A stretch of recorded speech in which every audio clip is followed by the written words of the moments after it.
Tourism and Hospitality Management Education. Today, we will tackle about the differentiate schools abiding with laws from those that are not, identify the requirements in the opening and operation of a tourism or hospitality management program and tourism-related technical vocational programs, identify the laws governing various issues in tourism and hospitality management education. Case of the Fly-by-Night School. Mr. Vic Florentino owns the Business Education for Skills and Technology Institute, or BEAST Institute. He started with one branch in 2000 and now has 15 branches all over the country, providing culinary arts certificate programs to those who cannot afford to go to expensive schools in Manila. The school fees range from 52,500 per month to 58,000 per month.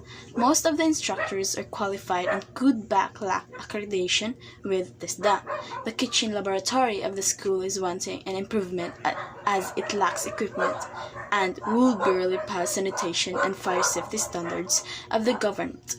Some of the instructors will be seen fraternizing with young female students in local bars in exchange for a passing grade in their practical exams. Over 1,000 students have graduated from this school and only 60,000 of them have landed good jobs locally and abroad. To be able to seek good jobs, the school provides assistance for a fee of 55,000 for a local placement, 520,000 for an Asian placement, and 5,300 for an European or North American placement. At graduation time, in order to be allowed to graduate, each student is required to donate a small kitchen equipment, bread toaster, blender, chef's knife, and to help the school build up its inventory. What kinds of violations have you noted in the operation of Mr. Florentino's school? There are approximately a total of 300 plus schools in the Philippines offering degree as well as non-degree programs related to tourism and hospitality management. The degree programs are governed by the rules and regulations of the Commission on Higher Education, or CHED, while the non-degree or certificate programs are governed by the rules and regulations of the Technical Education and Skills Development Authority, or TESDA. It is estimated that over 4,000 tourism and hospitality management graduates are produced by CHED-recognized educational institutions annually.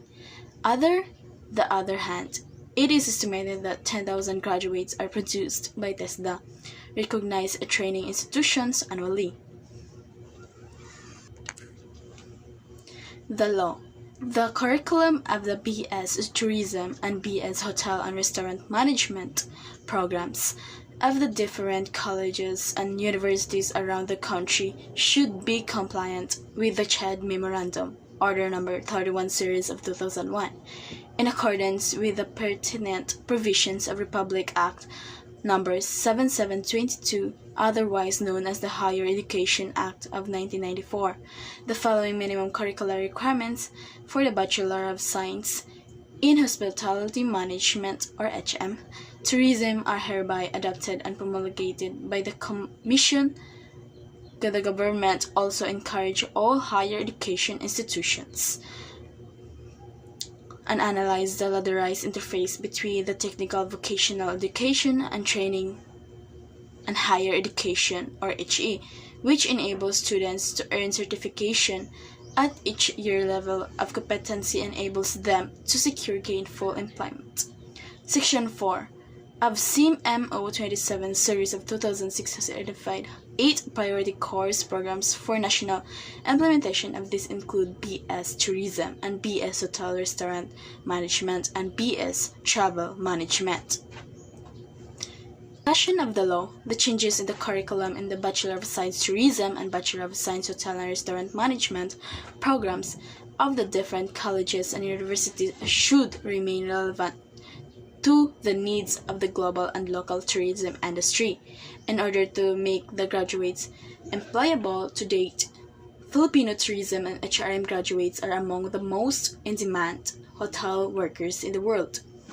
Approximately every 4 years, the curricula of these two course programs are adopted by the CHED. Upon recommendation of the technical panel for these courses, who comprise experts in the industry and the academy. The minimum curricular requirements consist of general education, or 51 units, hospitality management core, 24 units, business education core, 18 units, and major subjects, 36 units, practicum, 3 units, and physical education, 8 units.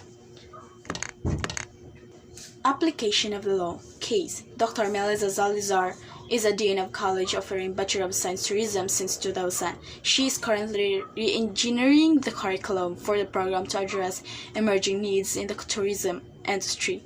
After consulting industry experts on her faculty curriculum development committee, she has now finalized the curriculum as follows: 54 units of general education, 30 units of hospitality management core, 33 units of business education, 51 units of major subjects, 6 units of practicum, and 8 units of physical education, or a total of 182 units.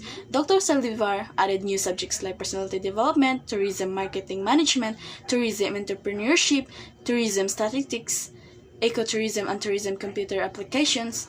Well, the new curriculum needs to be approved by the CHED. So the legal opinion of this, most likely the new curriculum will be approved by CHED because it meets the minimum curricular requirements. The new subjects added by Dr. Saldivar indicate that curriculum enhancement was made, resulting in the increase in the total units. Laboratories and other CHED requirements. So, the law. The grant of government recognition shall be based on full 100% compliance with the minimum requirements prescribed by CHED in the offering of a particular program of a study, specifically in terms of faculty, library, laboratory, and administration.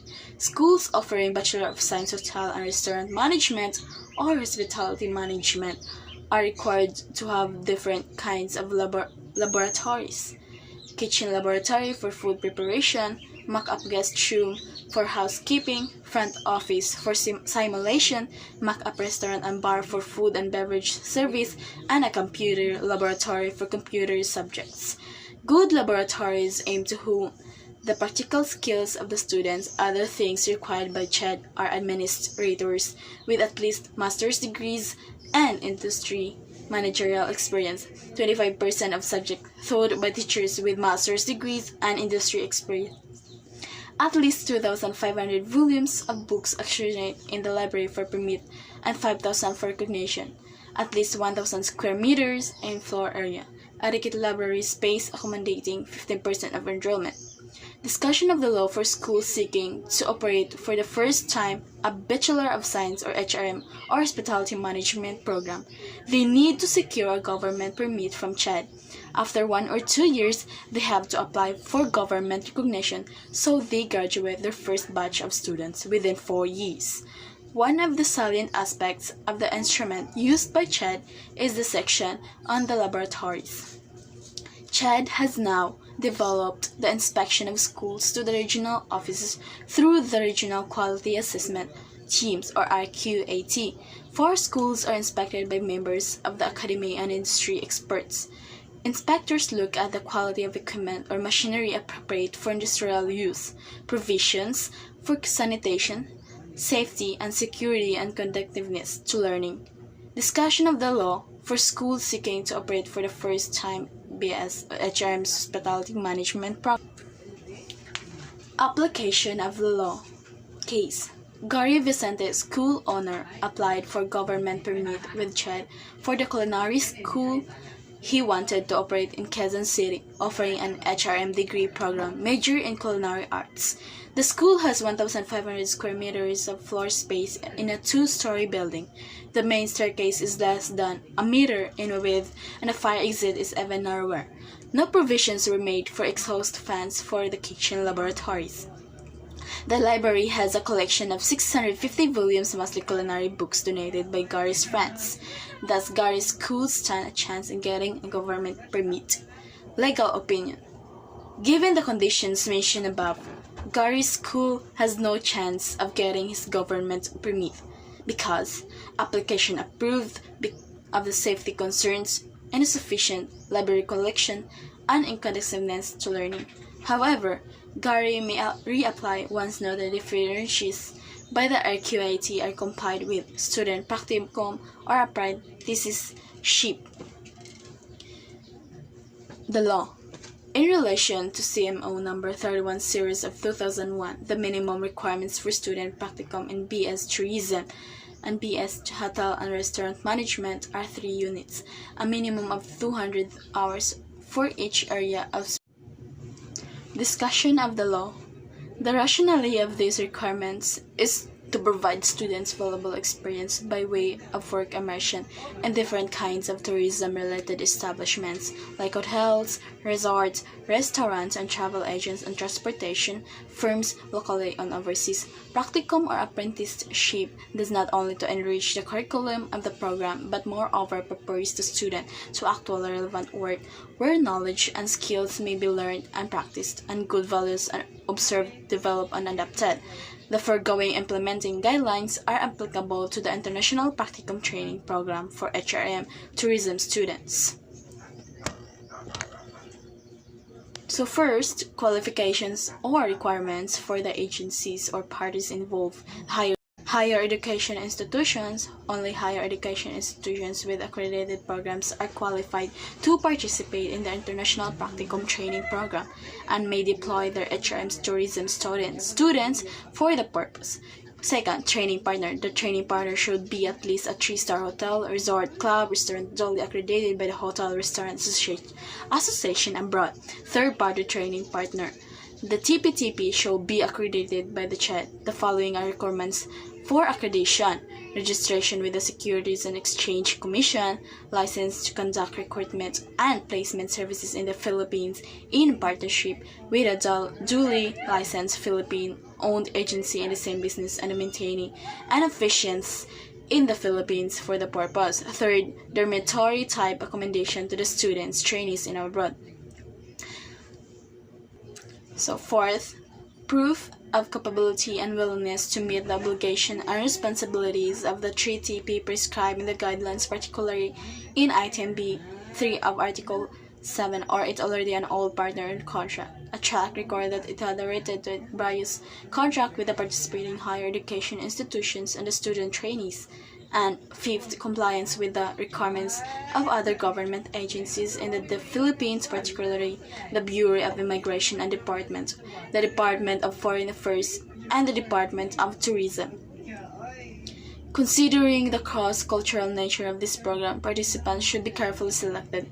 They should possess the following qualifications: must be an HRM tourism student and currently enrolled in practicum subject, must be at least 18 years old, must have passed practicum requirements, must be recommended by the faculty practicum coordinator and the dean of the college. Fifth, must undergo a departure orientation seminar and proficiency training in basic industry language, must be physically and mentally fit with a pleasant personality, must be articulate in English or language spoken in the host country, must possess the manifest approval or consent from the parents, guardians, and must have the right attitude towards practicum work.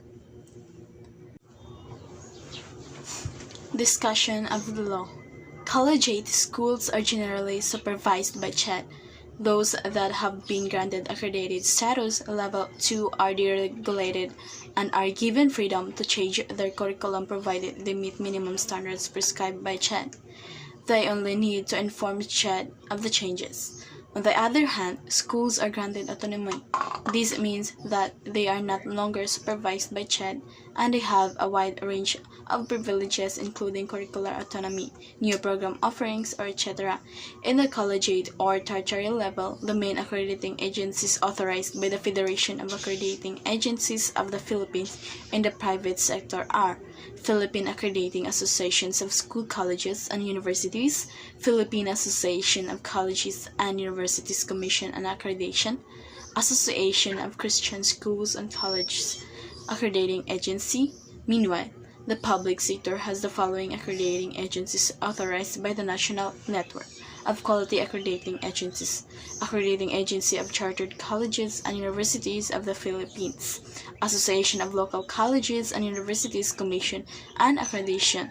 For a school to be granted the highest level of accreditation, the following must be satisfied, observed, and reported by the accrediting agency. First, reasonably high standard of instruction, highly visible community extension program, highly visible research tradition, strong faculty development tradition, highly creditable performance of its graduates in licensure exam, existence of working, concerting, or linkages with other schools, agencies, extensive and functional library, and the learning resource facilities. Application of the law. Case. Far Eastern University's Institute of Accounts, Business and Finance has been offering a bachelor's degree in tourism management since 2000. In 2005, it was granted an accreditation status of level 3 by the Philippine Association of Colleges and Universities Commission on Accreditation. In 2008, its program head, Mr. Gerald Villar, and the program coordinator, Mr. Ronald Manzano, would like to make some changes in the curriculum, specifically adding 9 units, more rearranging the sequence, and intensifying the practicum program. What should be the section administrators of the university of these changes?